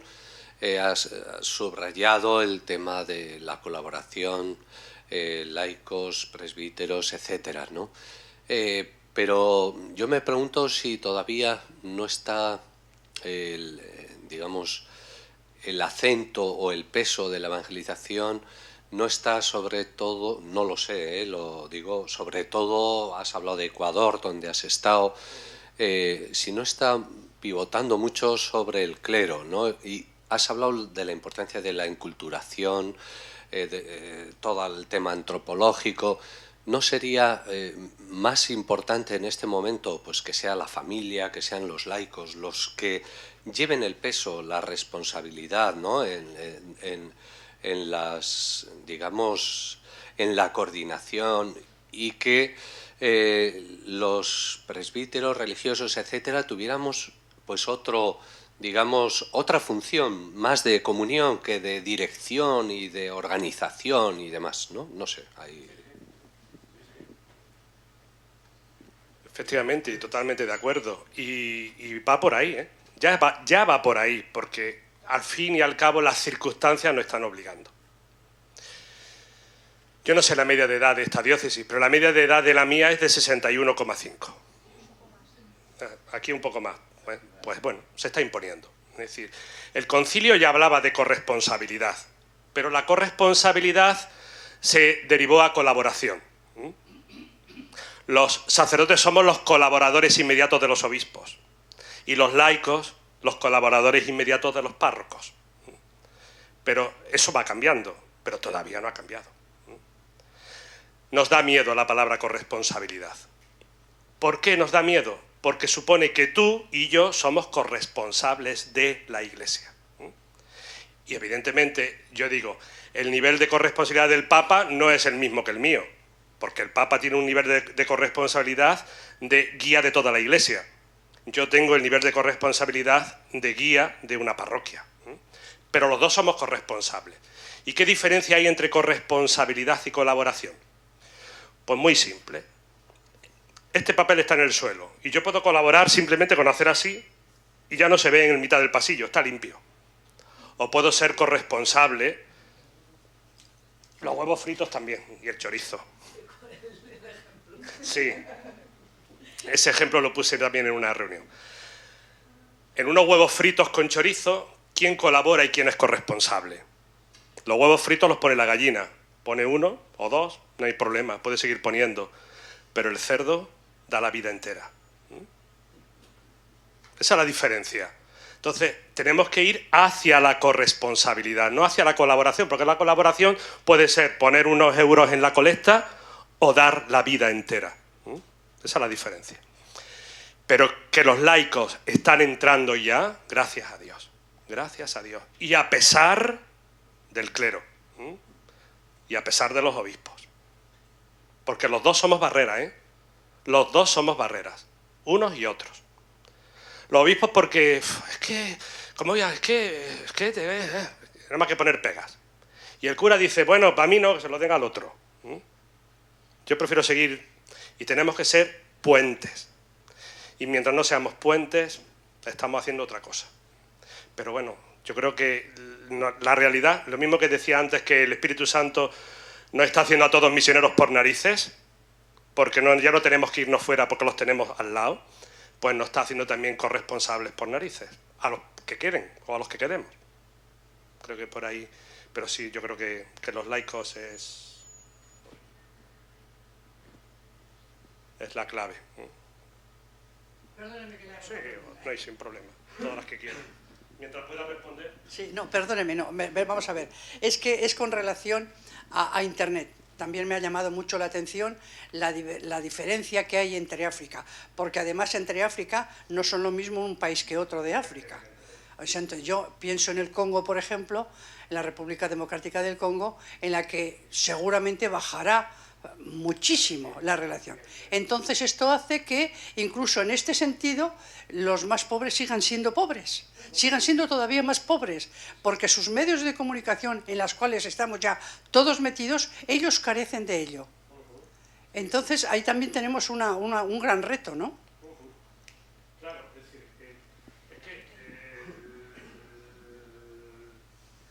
las zonas de pobreza son pobres en todo. Es decir, para que se haga una idea, el 20% de la población mundial estamos en el norte y disponemos del 80% de la riqueza. El 20% disponemos del 80% de la riqueza. Y el sur, que es el 80% de la población, solo tiene el 20% de la riqueza. Es que ese es el gran problema. Es que hemos hecho unas divisiones tremendas, ¿no? Y la diferencia norte-sur es evidente. En América hubo un momento en que parecía que aquello iba a despuntar pero todavía no despunta, exceptuando Chile un poco, pero Argentina, que estaba despuntando ya, es decir, que no es tan fácil. Los países del norte tienen que ser también más considerados con los países del sur y ayudar, pero a nivel de país, los estados ya ve cómo funcionan. Es difícil. Yo no tengo, si tuviera las soluciones ya las podría haber puesto, ¿no? Pero sí vemos que hay circunstancias que están marcando nuestra realidad, ¿no? Y el que nosotros podamos estar disponiendo de esta sala y de estos medios y de que yo haya podido venir, pues implica que hay otros que no van a tener esos medios ni esas posibilidades nunca, ¿no? El mundo está muy mal repartido. La tarta nos la comemos muy pocos.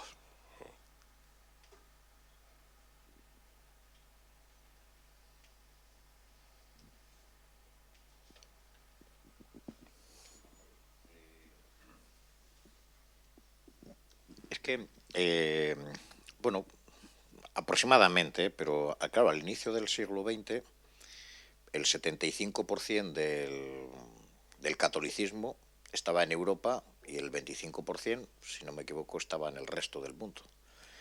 Ahora, a inicios del XXI, se ha invertido, de tal manera que entonces, el 75% está en el resto del mundo y el 25% en Europa, tanto porque aumenta en el resto del mundo como porque disminuye en Europa, ¿no? Claro, esto es una alteración total, ¿no? Y de estar en la mentalidad de que nosotros somos los que tenemos la fe y para ir al tercer mundo allí a transmitirla y tal, bueno, pues es que eso, la mitad de los católicos están en América hoy. Y entonces, ciertamente esto altera totalmente lo que es la idea de misión que hemos tenido, ¿no? Y bueno, pues de hecho, bueno, pues ahora quizá a menudo lo que se plantea, pues es bueno, pues que vengan de otros lugares aquí, ¿no? Y bueno, pues la manera como nos tomamos el que vengan de otros sitios aquí, bueno, pues tenemos los problemas, ¿no? Tenemos problemas probablemente por cuestión cultural, es decir, también porque a veces desde esa concepción un poco clerical, pues en la práctica, al final, si hay un avance en una corresponsabilidad laical, el que venga un cura de otro lado, lo que está haciendo es seguir como reforzando esa idea clerical de la ministerialidad en la Iglesia, ¿no? Bueno, no sé, es por comentar así una serie de cuestiones que vienen. Claro, eso también va a influir, evidentemente. Pero tenemos que estar abiertos. Y yo creo que las posturas cerradas no sirven. Para comunicar el Evangelio no puedes tener una postura cerrada, tienes que tener una postura abierta. Y si tienes que tener una postura de apertura, de diálogo, de comunicación, tiene que ser al mismo nivel. No puedes ponerte en un nivel más alto. Las misiones hasta hace unos años eran establecer la civilización europea, con la cultura europea, con la lengua europea, ya sea español en América Latina y portugués en Brasil. pero era la lengua, era todo, era una transmisión de todo. ¿Por qué? Porque se consideraba que nuestra cultura era superior. Ahora ha habido un cambio. Ahora se considera que todas las culturas son respetables. Ya no puedes ir con ese aire, ¿no?, de superioridad, sino que tienes que ir con sencillez, con humildad y presentar el Evangelio. Pero presentarlo. No presentar mi Evangelio, sino el Evangelio. Pongo una anécdota, un cuento que contaba el abad Mamerto Menapace, es argentino. Tiene varios cuentos que son muy iluminadores. Dice que, pues bueno, un misionero llegó a una tierra de misión. Y, bueno, empezó por conocer la cultura, conocer la lengua. Y así estuvo pasando varios años, ¿no?, hasta que ya aprendió la lengua perfectamente. Y en aquel pueblo tenían la costumbre de que todas las noches se reunían en la plaza del pueblo en torno a la hoguera y los mayores iban contando historias, la tradición que se iba transmitiendo vía oral, ¿no? Y por fin, un día, después de 3 años, aquel hombre dijo que quería hablar. Y el mayor se quedó un poco extrañado, como diciendo, ¿qué quieres hablar? Sí, es que tengo algo muy importante que decirles. Bueno, y empezó a hablar, y les voy a hablar de Jesucristo, de no sé qué, un poco empezar su discurso, ¿no? Y lo paró. Espere. Eso era tan importante. ¿Y ha tardado usted 3 años en decírnoslo? Es decir, lo cortés no quita lo valiente. Lo que tenemos que hacer es anunciar el Evangelio, respetando al pueblo, respetando a la gente, pero no olvidando qué es lo que tenemos que hacer. Porque muchas veces lo que hemos hecho ha sido querer inculturarnos nosotros de hacer esto, hacer lo otro, y al final el Evangelio sin anunciar. Hemos hecho promoción de la persona, pero no hemos evangelizado. Y todavía lo hacemos en Cáritas, por ejemplo. Ayudamos, pero no evangelizamos. Porque nos da pudor, porque nos da miedo. No sé si será pudor o será miedo. Ojalá sea pudor, no sea miedo. Porque si nos da miedo, entonces sí que estamos apañados, ¿no? Es decir, yo creo que nosotros tenemos una misión irrenunciable y es comunicar la gran noticia del Evangelio. Si para nosotros no es gran noticia, no lo comunicaremos nunca. Pero si es gran noticia, lo comunicamos. Y lo comunicamos no solo con palabras, también con gestos. El testimonio es fundamental. ¿Cómo recibimos nosotros a esas personas que vienen de fuera? Pues tenemos que recibirlas con sencillez, con humildad, con atención, con hospitalidad. ¿Que nuestro testimonio les llama la atención y piden más? Pues darles más. Pero no podemos imponer. Y luego, a los curas que puedan venir y cómo van a colaborar, pues eso sí que es complicado. Porque ya estamos viendo que es difícil y estamos en los primeros pasos. Nosotros tenemos 2 colombianos ahora mismo en nuestra diócesis. Porque los obispos tienen una necesidad imperiosa, que es cubrir. Pero no han dado el paso a poner en dimensión o en pastoral misionera a la diócesis. Y mientras no den ese paso, en Ecuador, por seguir, yo tengo que hablar de Ecuador, que es mi experiencia, que tú también la conoces. El cura va a las comunidades cuando puede. A veces 1, 2, 3 veces al año, dependiendo de las comunidades que tenga, porque, por ejemplo, ahora mismo el que tengo yo allí tiene 100 comunidades. Ya me diréis a mí cuántas veces puede ir a una comunidad en un año. Pues a lo mejor pasa 2 años para que vaya una, ¿no? Pero ahí están los guías, están los catequistas. Es decir, hay una estructura laical que funciona. Aquí hemos pensado en hacer un entierro con un laico. Te crucifican. Allí, aprovechando, 2 por 1. Allí es normal que haya el entierro con un laico. ¿Por qué? Pues porque no hay sacerdote que vaya. Porque no hay, sencillamente. Hace los de las cabeceras de los ríos, porque las cabeceras de los ríos, donde desemboca el río en el mar, es donde están los pueblos grandes. Eso sí los hace, porque, a ver, si no hacen los de allí ya sí que el colmo. Pero los de que están adentro, a lo mejor a un día de barco y 2 de caballo, pues imposible, es imposible. Allí es fácil que la gente se desplace 2 horas para ir a misa. Aquí, como no me venga bien la que tengo al lado, ya y a la otra es que... y ya ponemos pegas. Es decir, vemos las cosas de distinta manera. mientras no entremos en esa dimensión de pastoral misionera donde los laicos tienen mucho que decir, pero no empiecen a decir es que yo no soy digno. Yo le propuse en mi parroquia a una señora ser ministra de la comunidad y dice que yo no soy digna. Digo, yo tampoco. Y soy.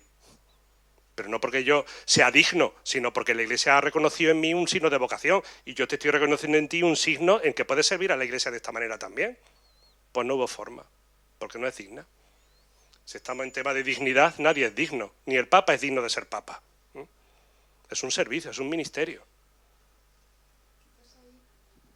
Quizás ahí no hemos sabido dar la vuelta a esto. Quiero decir, iglesias misioneras o diócesis misioneras como esta, como la tuya, de donde vienes, después de tantos años de experiencia misionera, no ha habido un vuelta.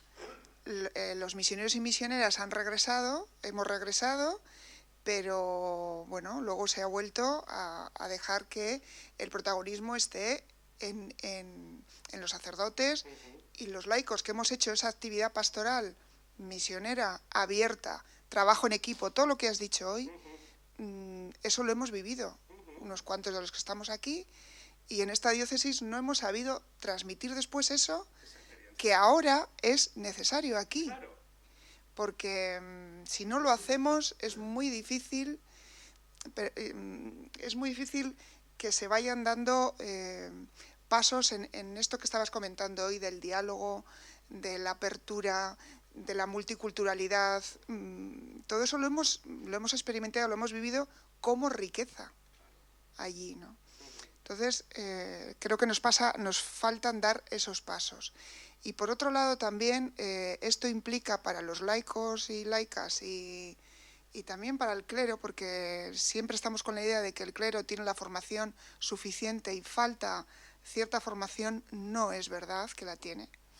Entonces, de cara a los laicos, laicas, a todos en general que estamos comprometidos, a los cristianos y cristianas, la formación es fundamental. O sea, a la hora de sentirnos, eso que comentabas hace un momento, de darlo a conocer la fe desde donde haces las cosas, a veces nos retrotraemos y decimos, no, eso conmigo no es dejo a otro, ¿no? Entonces, esas dos cosas me parece... Sí, esa es la clave, ¿no? Y sobre todo transmitir la experiencia que se ha vivido, porque si experiencia vale, pues habrá que cambiar lo que haya que cambiar, pero vale. El tema es que no vale nada. En el momento, antes cuando subíamos para arriba le decía, la misión en la iglesia sigue siendo la Cenicienta. Solo cuando se viste de guapa es reconocida. Cuando pierde, se le va el tiempo y vuelve a ser haraposa y demás, nadie la mira. ¿Y cuándo se mira? Pues cuando hay algún acontecimiento importante. ¡Ay, los misioneros! Pero ya está, se acabó. Cuando han dado la vida por algo, han muerto asesinadas ahora 4 en Yemen, ¿no? ¡Ay, las misioneras! Y se nos llena la boca de misioneras. Pasan 2 días, adiós misión. Digo, así, ¿no? O se nos llena la boca al obispo de decir que tiene 2 misioneros en nada, pero luego... ¿Qué seguimiento le hace en la vida? Además, si encima tiene laicos, ya ni te cuento, porque eso viste mucho, son medallas que se colocan. Pero luego a la hora de la verdad, ¿en qué se nota? ¿Qué está afectando eso a la propia diócesis como misionera? Si la misión brota de la misma iglesia local, tiene que ser la iglesia local la que sea misionera. Los obispos no son misioneros. Y digo en general, habrá alguna sana excepción, ¿no? Ojalá, ¿no? Pero en general no son misioneros. El Papa habla de misión y los obispos dicen ¿qué? Y se tapan el oído. Porque siguen con su pastoral de hasta ahora y la siguen haciendo igual. Se me ha ido un cura, tengo que cubrir la parroquia, punto, ya está. Y lo que necesito es un cura. Un laico a mí no me resuelve nada.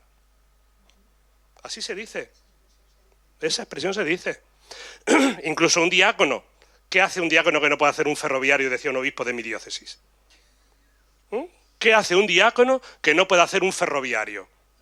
Claro, con esos planteamientos, pues dice, pues cierra. Estamos en un tiempo nuevo. en un tiempo nuevo. Y los tiempos nuevos necesitan respuestas nuevas. Y ahí está el Espíritu Santo con sus carismas. Y tenemos que abrirnos. Nosotros, durante muchos años, la Iglesia ha cerrado al Espíritu Santo. Se ha cerrado al Espíritu Santo. Una pregunta, ¿cuántos rezan ustedes al Espíritu Santo algún momento del día? ¿Rezan alguna vez al Espíritu Santo? Sí, alguna vez lo hacen.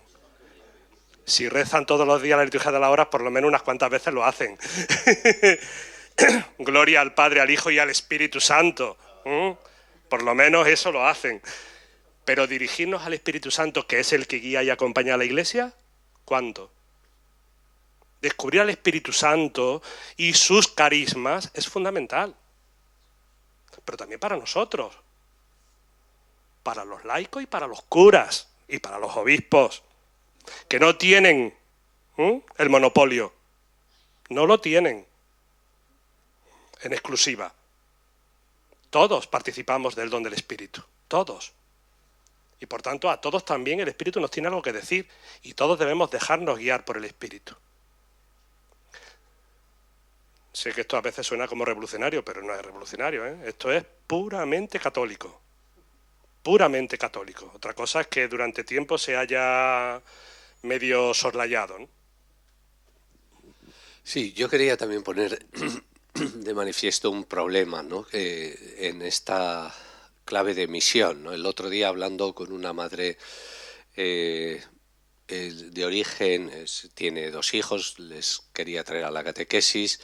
Ella es de la República Dominicana y le solemos ver en la Eucaristía dominical. Y viene con los hijos, pero dice, es que yo me aburro, dice, es que estoy ahí callada, los cantos, hay algunos cantos en euskera, otros en castellano, no entiendo, y luego, pues esto solo ahí en el banco, escuchar y tal, pues como que, dice, esto se parece poco a lo que yo he vivido. Entonces yo con esto quiero subrayar un poco la dificultad, por otro lado, que tenemos de como Iglesia, ¿no? Por lo menos en nuestra diócesis, de conversión dentro de la Iglesia, es decir, la dificultad que tenemos en la misma transmisión de la fe, es decir, ya no es decir a los no creyentes, sino a las familias, a los niños, a los jóvenes que podemos llegar, que muy pocos.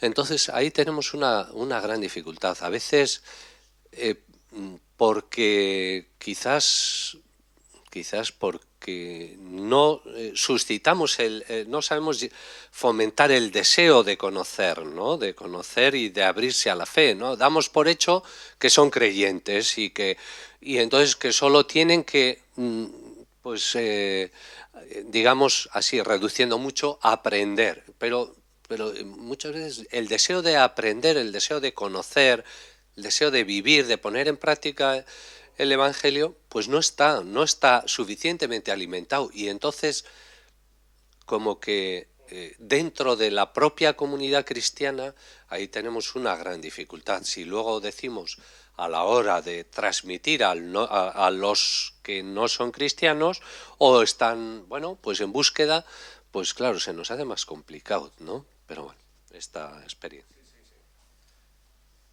Que no es solo tuya, ¿eh? Es generalizada. Es decir, venimos de una iglesia de cristiandad y eso ya ha terminado, pero seguimos. Mantenimiento. Y como seguimos mantenimiento, pues si vienen a bautizar, pues bautizo. Claro, luego supone que tengo que dar catequesis de comunión, tengo que dar catequesis de confirmación, que por un oído entra y por otro sale, porque, bueno, como todo hay que hacerlo para que me den, pues yo hago lo que haya que hacer para que me den. Y así hacen muchas familias, desgraciadamente. Sin embargo, también va habiendo algunas familias que descubren su fe, gracias a Dios, y tenemos que acompañarlas. Yo he llegado a la experiencia, sobre todo por una chica que se ha convertido hará 4 años. Y yo le he dicho, Señor, no me des más convertidos, porque como me des 3 o 4 ya no puedo hacer otra cosa que estar con ellos. Porque pide un alimento espiritual que las demás no piden, evidentemente, pero yo le dedico más tiempo a los demás que no lo quieren y se lo dedico menos a ella que sí lo quiere. Y a ella a quien le tengo que dedicar el tiempo. porque es a la que tengo que acompañar. Porque precisamente si la acompaño a ella, de hecho ya la estoy acompañando, el marido está empezando a ir a misa los domingos. Está empezando, ¿eh? Que conste, cuando se casaron los casé yo, y yo dije, madre mía, ¿cuánto durará este matrimonio? Pero luego el Señor bendice y dice, tú tranquilo, ya haré yo las cosas que tengo que hacer, tú siembra. Y una cosa que a nosotros nos toca es sembrar, nada más. Nosotros queremos sembrar y recolectar. Y yo ya he aprendido que yo no voy a recolectar nada. Yo soy... Perdonado. Muy bien. Sí, que le dijo una cosa sobre la oración, se la voy a decir para que la recuerde. En la oración a veces pasan cosas. Qué pena que cuando pasen, tú no estés. Claro, porque tú allá estás en ese día en cualquier otro sitio, aunque estés presente allí, pero no estés. Muy bien. Es que la repito mucho porque me llamó mucho la atención cuando lo dijo. Frente a otra cosa, esta inquietud que tenemos aquí, una vez le dije yo a un cura muy viejo que está allá en la residencia, y me dijo sobre cómo viene este porvenir ahora, y me dijo, tranquilo, es el primer tema que tiene Dios y el Espíritu Santo en la mente. Sí, sí. La primera preocupación que tiene Son de ellos. Y me dejó a mí como diciendo, Claro. tranquilo, entonces... La Trinidad emana todo, así que más le ocupa a él que a nosotros. ¿Y por dónde iba? Ya me he ido yo de... En el acompañamiento. Es más importante el acompañamiento a las personas que te están pidiendo algo que seguir con el ritmo normal de eso. Y se puede dedicar muchísimo tiempo a hacer muchas cosas pero al final no sirven para nada. Sin embargo, esa persona que sí quiere, que sí pide, que sí, hay que acompañarla. Y creo que por ahí son las líneas, ¿no? La cantidad de bautizados que tenemos, pues ojalá algún día quieran descubrirse, quieran abrirse al encuentro con el Señor, pero complicadísimo. Porque no hay reglas maestras. Si las hubiera... Quería preguntar, ¿cómo se vive a nivel parroquial en Jaén y en zonas que conozcas el tema de la misión? Lo han dicho antes, dependiendo del cura. Ya. Vale. Lo repito. ¿Y cómo está el cura? Dependiendo del cura. Dependiendo. ¿Por qué digo dependiendo? Los obispos dicen, lo que el cura asume, sale. Lo que el cura no asume, no sale. Ya, pero ahora yo puedo hacer la afirmación inversa. Lo que la base, lo que los laicos asumen, sale. Sí. Solo sale lo que asumen los laicos. El cura puede animar, el cura puede proponer, el cura puede incluso algunas veces hasta dar una patada en el trasero para que eche a andar. Pero si los laicos no lo asumen, no se hace. Me ponga como me ponga, y algunas veces hasta lo que yo no quiero hacen. Por ejemplo, una cofradía. Es otra cosa, pero está bien. Tú dices, vamos por aquí, vamos caminando, vamos haciendo este proceso, no sé cuánto, y ellos salen por otro lado. Y da lo mismo que tú se lo insistas, se lo pongas de buena, se lo pongas con magisterio, se lo pongas como orden del obispo, se lo pongas como quieras, da igual. Si no quieren, no sale. Es decir, todos tenemos que querer. ¿Entonces el problema está en los laicos? No. Está en los dos. Todos tenemos que querer. La formación es fundamental. Hasta la misma formación, lo hemos comentado antes mientras estábamos aquí, de la importancia de la formación no solo de los curas en los seminarios, que también, sino también de los mismos laicos, que se han conformado con lo que aprendieron de chiquititos y ya está. Sí, pero hay mucha gente, gracias a Dios, que no se ha conformado con lo que recibieron de chiquititos. Muy bien. Entonces, si como yo he preguntado antes, en los seminarios no se hace una misionología correcta para que los sacerdotes asuman la misión de la Iglesia como evangelizadora. Si eso no se hace, resulta que hemos tenido al Gentes 50 aniversario y hay muy poca gente laica que nos hemos enterado de ella. Hay gente que sí nos hemos enterado, Claro. y muy bien, y la hemos vivido. Bien, ahora en este momento concreto... Ahora en este momento concreto tenemos Laudato Si, Laudato Si y la misericordia. Por alguna razón maravillosa además, los sacerdotes la han cogido, lo hemos cogido todos. Y entonces las comunidades están vibrando con esto, pero es porque los sacerdotes lo han cogido. Entonces, yo insisto sobre todo en la formación de los sacerdotes, porque aquí todavía en estas nuestras iglesias, si no lo dice el sacerdote, no se hace, por mucho que las cofradías que van a su bola, perdón por la expresión, que las cofradías que van a su ritmo hagan lo que quieran. Aquí, en una comunidad parroquial, si se proponen cosas, incluso en el consejo parroquial, y el sacerdote, bueno, bien, ya lo haremos, no se hace. Totalmente de acuerdo. Entonces yo creo que digo que el gran reto es esos seminarios, insisto en el seminario, como insisto en las familias con los niños. Totalmente de acuerdo, porque es el primer seminario. Y no solo de vocaciones sacerdotales, sino de vocaciones cristianas. Efectivamente, totalmente de acuerdo, lo suscribo. Es decir, la responsabilidad primera es nuestra, totalmente. Y mientras no asumamos que la Iglesia no comienza con nosotros, sino que ya lleva 2000 años, y que nosotros nos sumamos a acompañar a esa comunidad o comunidades en la fe, a acompañar. No somos los creadores de la comunidad, ni somos los nuevos salvadores. Somos continuadores. Mientras el párroco anterior no sea un gran hombre para mí, sino que yo vengo y todo lo que hizo el anterior no sirve y ahora yo creo aquí y digo lo que hay que hacer, malo. Porque eso ni seminario ni nada. Mientras no haya conversión, no se puede hacer nada. Que es el gran problema. Y es que aquí estamos en la libertad de los hijos de Dios, con todo lo que eso lleva de consigo. Yo creo que desde ahora vamos a rezar más al Espíritu Santo. Hay que rezar más al Espíritu Santo y por la conversión de los curas.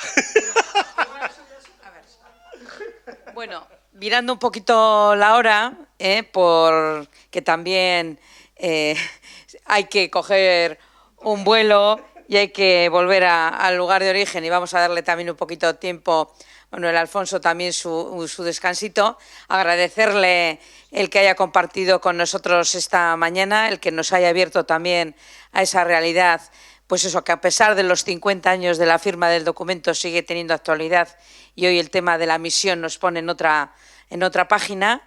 Pues eso, agradecerle, desearle buen regreso, a vosotros también el haber compartido este rato, y recordaros que a la tarde a las 7 pues vamos a tener también esa celebración del curso Norte-Sur, donde han ido pasando durante 20 años un montoncito importante de gente que entonces era más joven, ahora es más mayor, y que ha ido teniendo también experiencia de esa realidad del sur, y muchos siguen en ese compromiso todavía día a día en esas tareas. Así que eskerrik asko a vosotros, a vosotras y a los que nos ven también por Barria Televista. Así que hasta la tarde y hasta otro rato cualquiera por ahí. Venga, buen día.